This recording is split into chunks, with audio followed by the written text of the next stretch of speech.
नमस्कार विद्यार्थी मित्रांनो. आज आपण आजच्या भागामध्ये स्टॉकहोम वॉटर प्राइज जे आहे, जे जगातील पाण्यासाठी दिला जाणारा नोबेल म्हणून ओळखला जातो. या पुरस्काराविषयी माहिती पाहणार आहे. पाण्याची जागतिक जलसंपत्ती आहे. या जलसंपत्तीचे संवर्धन करणाऱ्या व्यक्तीस दरवर्षी हा पुरस्कार जागतिक जल दिन जो असतो 22 मार्च रोजी, या 22 मार्च रोजी हा पुरस्कार घोषित केला जातो.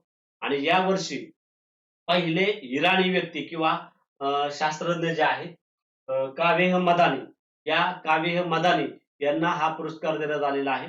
इतिहासातील 35 वर्षांमध्ये तरुण व्यक्ती ठरलेले आहेत. त्यांचं वय 44 आहे. वयाच्या 44 वर्षी त्यांना हा पुरस्कार बहाल करण्यात आलेला आहे. महत्वाचं मी सांगितल्याप्रमाणे पहिले इराणी शास्त्रज्ञ ठरलेले आहेत. तसंच सर्वात तरुण विजेते, त्यांचं वय किती आहे? 44. इतिहासातील जे 35 वर्ष आहे, या 35 वर्षांच्या इतिहासामधील सर्वात तरुण व्यक्ती ते ठरलेले आहे. याच्यामध्ये जर आपण पाहिलं तर पुरस्कार जो आहे, पाण्याचे थेंब आणि प्रवाहाची थेंब म्हणजे पाण्या जागतिक पाण्याच्या संवर्धनासाठी हा पुरस्कार दिला जातो. या पुरस्काराची सुरुवात 1991 पासून करण्यात आलेली आहे. कधीपासून? 1991 पासून. SIWI म्हणजे काय? की स्टॉकहोम इंटरनॅशनल वॉटर इन्स्टिट्यूट यांच्यातर्फे हा पाण्याचे संवर्धन करण्यासाठी हा पुरस्कार दिला जातो, किंवा जागतिक जलसंपत्तीच्या संरक्षण करणाऱ्या व्यक्तीस हा पुरस्कार दिला जातो. याच्यामध्ये वॉटर बँकरप्टची बघा संकल्पना जी आहे, ही संकल्पना यांनी मांडली होती, त्यामुळे त्यांना ओळखलं जातं. याच्यामध्ये जर आपण पाहिलं तर गेम थेअरीद्वारे जलव्यवस्थापक त्यांनी दाखवून दिलेला आहे. आणि याच्यामध्ये जर आपण पाहिलं तर 2015 मध्ये भारतीय व्यक्ती सुद्धा हा पुरस्कार मिळाला होता. त्यांचं नाव होतं राजेंद्र सिंह. काय नाव होतं? राजेंद्र सिंह. मग बघा, विशेष माहिती बघू की हा जो पुरस्कार आहे स्टॉकहोम वॉटर प्राइज, या पुरस्काराची सुरुवात 1991 मध्ये करण्यात आली. स्टॉकहोम इंटरनॅशनल वॉटर इन्स्टिट्यूट द्वारे हा पुरस्कार काय केला जातो? दिला जातो. याचा उद्देश काय आहे? जागतिक जलसंपत्तीचे रक्षण, संवर्धन आणि शाश्वत वापर करण्यासाठी दिलेल्या योगदानाबद्दल हा पुरस्कार काय केला जातो रे? दिला जातो. मग दरवर्षी मार्च मध्ये म्हणजे 22 मार्चला जागतिक जल दिन असतो. 22 मार्चला लक्षात ठेवा. या 22 मार्चला हा घोषित केला जातो. याचं स्वरूप काय आहे? $1,50,000 अमेरिकन डॉलर्स. $1,50,000 American dollars. मी सांगितल्याप्रमाणे 2015 मध्ये राजेंद्र सिंह, ज्यांना भारताचं काय म्हटलं जातं रे? जलपुरुष. भारताचे जलपुरुष म्हणून ओळखलं जातं.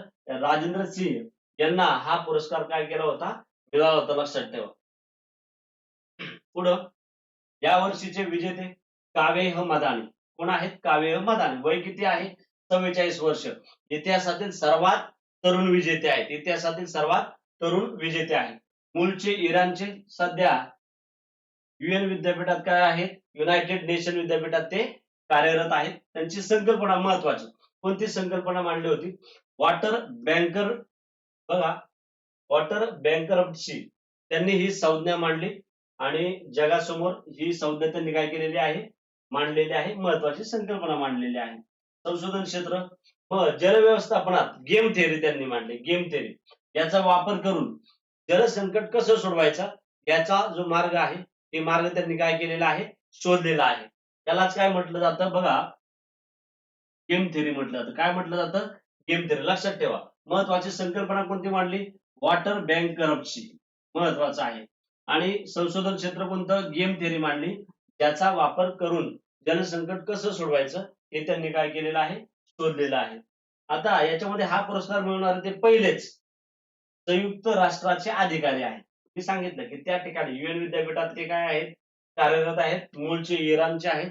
पहिले इराणी व्यक्ती आहेत की त्यांना हा पुरस्कार स्टॉकहोम वॉटर प्राइज पुरस्कार काय करण्यात आलेला आहे? प्रदान करण्यात आलेला आहे. पुरस्कार मिळवणारे पहिलेच संयुक्त राष्ट्राचे अधिकारी आहेत. बघा, आज आपण स्टॉकहोम पुरस्काराविषयी माहिती पाहिलेली आहे. पुढील भागामध्ये सुद्धा आपण महत्वाचे पुरस्कार याच्याविषयीच माहिती पाहणार आहे. थँक्यू.